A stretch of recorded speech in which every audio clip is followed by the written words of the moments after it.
It's the 25th of March 2023. It's 11 a.m. We've just had a partial eclipse of the moon, which in itself is a fairly light one, for most people anyway.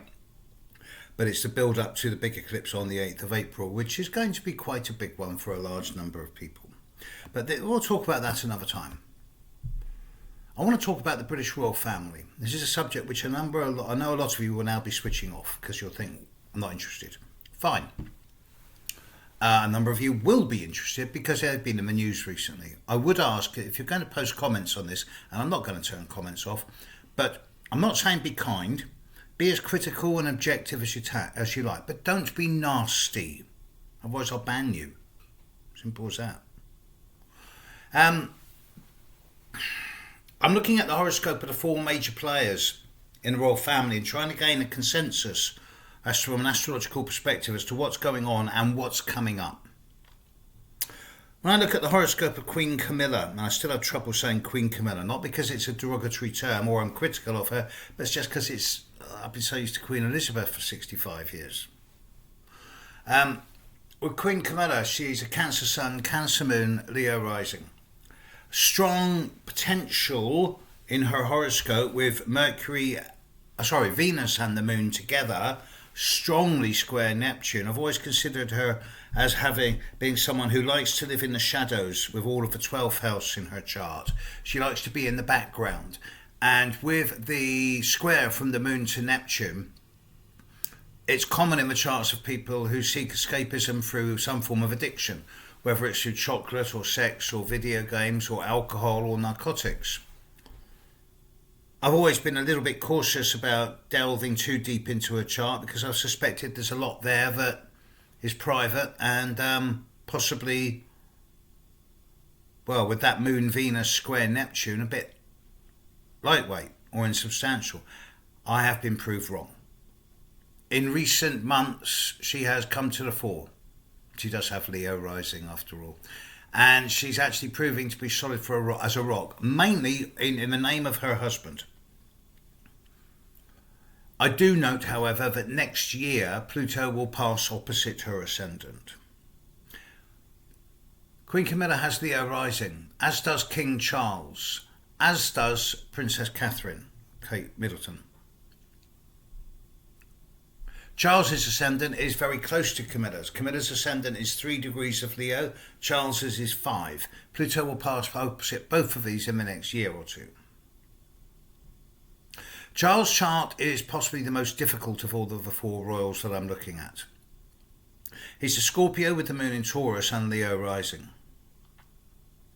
There's a 0 degrees of the fixed sign, 0 degrees of Taurus Scorpio axis that's common throughout the royal family. Harry has Pluto at 0 Scorpio. William has Jupiter at 0 Scorpio. Charles has the Moon at 0 Taurus, and Queen Elizabeth II had the Sun at 0 Taurus. Pluto, of course, is now at 0 Aquarius, squaring Harry's Sun, William's Jupiter, Charles's Moon. Pluto square Moon is not to be trifled with. It's an extremely challenging aspect. It's never happened in Charles's life before. It doesn't happen to everyone. It only happens on average about once every 80, 90 years. And it is about death and rebirth at the emotional level. Now he's dealing with the loss of his mother. He's also dealing with the fact that he's wanted to be king all his life and now he is, and all of a sudden he gets sick. The predominance of cancer in the Western world. Cancer's been around since time immemorial. We can trace it through our archaeological and ancestral remains. But the predominance of it now, I'm seeing a lot of comments in the media of specialists saying that yes, 1 in 2 people will get cancer in their lifetime. I'm thinking, why? When I was a kid, 1 in 50 people had cancer, or at least 1 in 25. What is it that suddenly sees a massive surge in cancer rates over the last 40 years? I don't know. And the thing is, I don't think anybody else knows. I could guess, because there's certain things that have changed over the last 40 years in a way that's never happened before in human history, such as the amount of pollutants in the air, particularly the amount of crap in the processed food that we eat, or most of us eat. We don't know. And it would be inappropriate for me to say that cancer is a lifestyle disease, because it's so obviously not. But I do feel that in many cases, the majority of cases, 60% of cases, it seems to me that much of the cancer that's around in today's society can be laid at the doors of bad lifestyle management, not good nutrition, and an overdose on chemical medicines as opposed to herbal or natural medicines. Personal opinion. Charles not only has Pluto square his moon, he also has Uranus opposite his sun, and the Jupiter-Uranus conjunction in the third week of April will be opposite his sun very strongly. Charles also has his 6th house of health starting in Sagittarius, ruled by Jupiter, and his Jupiter is at 29 degrees of Sagittarius, opposite his Uranus at 29 degrees of Gemini. Neptune is going to stand still squaring these two positions in his chart for the next 18 months. So with Neptune squaring the ruler of his health, dissolving a lot of health issues from now through to November of next year, with Pluto squaring his moon until the end of this year, and with Uranus opposite his sun over this last year and for the next couple of months, I think that at the moment he's in a pretty bad state. And obviously I'm not his astrologer. I don't think he has one. If he does, no one I know knows who it is, or if they are, they're keeping very quiet. And if they are, then they're doing a bad job, because the announcement of the proclamation of the monarchy and the coronation was spectacularly bad timing from an astrological perspective, unless it was deliberately planned that way to sort of suggest a short reign. Charles is now talking about making a return to public service in the next few weeks. My advice to him would be, no, don't. Stay below the radar screen, at least until the end of May, when Uranus will have finished with your sun. And then it's going to take you at least until the end of this year, with Pluto squaring his moon, to deal with a lot of old, possibly blocked, certainly repressed emotional grief. And then with Neptune squaring his health, I don't see him as being back at full health until the end of next year. And when you think, oh, wait a minute, Neptune's ruling his health ruler, Uranus opposite his sun, Pluto squaring his moon, these are incredibly difficult aspects. And for a man of his age, okay, he's only 7 years older than me, but of a man of his age, yeah, difficult. William is a Cancer Sun, Cancer Moon, Sagittarius rising. He was born about 8 hours after a penumbral eclipse of the sun. It wasn't a total eclipse of the sun by a long way, it was a partial eclipse. The edge of the sun would have been darkened. He was also born with Neptune on the ascendant in Sagittarius. So I cut my teeth doing lectures to the Women's Institutes of England in the early mid-1980s, and believe me, they're a tough audience, right? A slow hand clap if they don't like what you're doing. And their favourite question about the astrology was, well, are Charles and Diana going to stay together? And I always had to hedge my bets on that question. And then they would ask me questions about Prince William, the first child, because Harry hadn't been born when I was doing these lectures. And I said, well, you know, he's got the sun and moon together opposite Neptune, opposite the ascendant, so he's either going to be a drug-fueled, alcohol-riddled playboy of the Western world, or he's going to be the once and future king. And with Arthur as his middle name, and with Neptune on the ascendant, the way he espouses empathy, compassion, kindness, particularly around housing and home issues, He's obviously a really nice guy. He also there's a lot of correlation with Princess Katherine's chart, which I'll come to next. Princess Katherine was also born on an eclipse. She was born with the Sun in Capricorn opposite the Moon in Cancer, both square Saturn. And she was born just about an hour before a total eclipse of the Moon. So both of these kids are born, they're both in their 40s. Both of these kids are born with eclipses in their chart. And to find one eclipse is rare. To find a relationship with two people born on an eclipse, I see it 1 in 1,000, more than one in 2,000. So rare.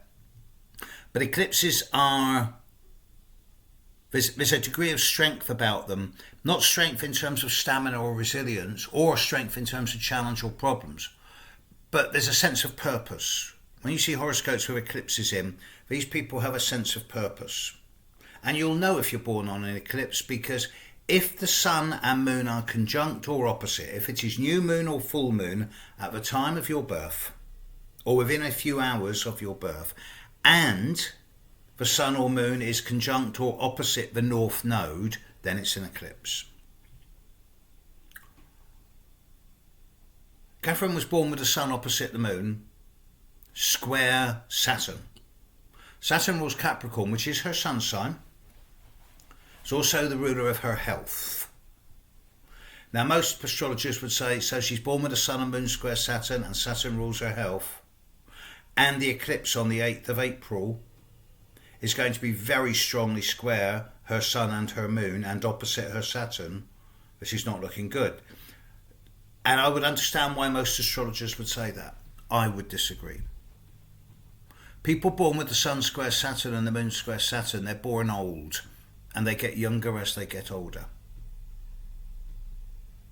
If she were a normal person and not a member of the royal family, I'd be saying, well, look, you're going to grow old disgracefully.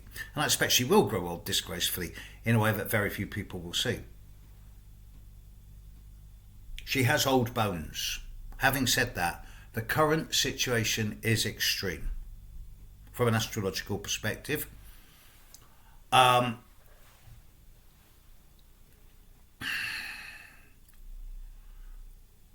consider in her horoscope the most challenging time of the next year to be the next 2 to 3 weeks. So you're not going to see her. She is hopefully laying low, eating lots of nice fruit, salad, vegetables, omega oils, getting all of her vitamins and minerals, as well as whatever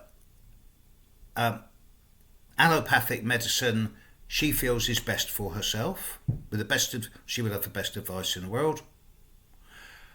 From her horoscope, I cannot help but conclude, with the Sun square the Moon and the Sun square Saturn, that I think she has old bones. I think she's going to live to a ripe old age and in good health. I said that Charles and Camilla and Kate all have Leo rising. Kate and Camilla and William all have the Moon in Cancer. William's Mars is at 9 degrees of Libra. Kate's Mars is at 10 degrees of Libra. These two people get on. They're very good in each other's company. They're very comfortable with each other at all levels of physicality. William's Mercury is at 6 degrees of Gemini. Kate's Mercury and her Venus are at 8 degrees of Aquarius. They get on intellectually as well. So they got Mercury trine Mercury, Mars conjunct Mars, Moon in the same sign. These two people like each other. They are good friends. And I suspect that, all things being equal, they're going to stay together for the rest of their lives because they want to.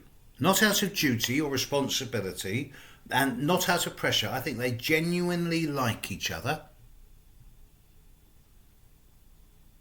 And I wish them well, as I would any human being going through what they're going through.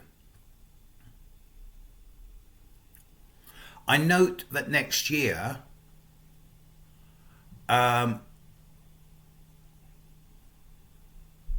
Jupiter will land on top of William's sun.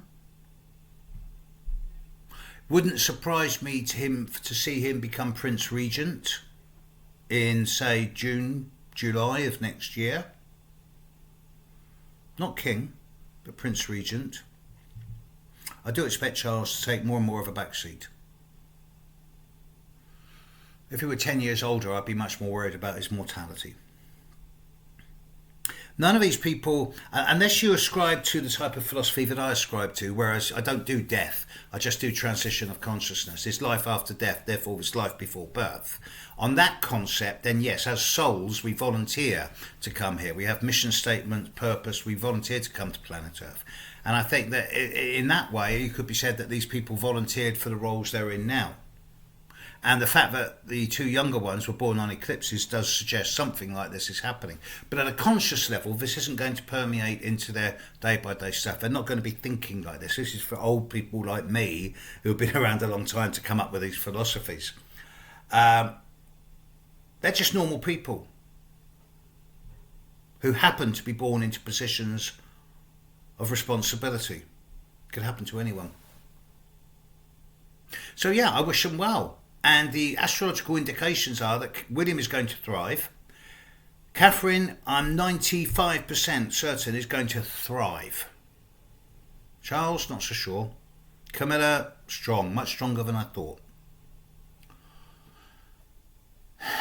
So I'm not asking you to be kind, but a lot of the words that they've been using recently are words based on compassion, empathy, kindness. Don't be cruel. The savagery, the cruelty and the downright nastiness of the world, particularly towards his family over recent months.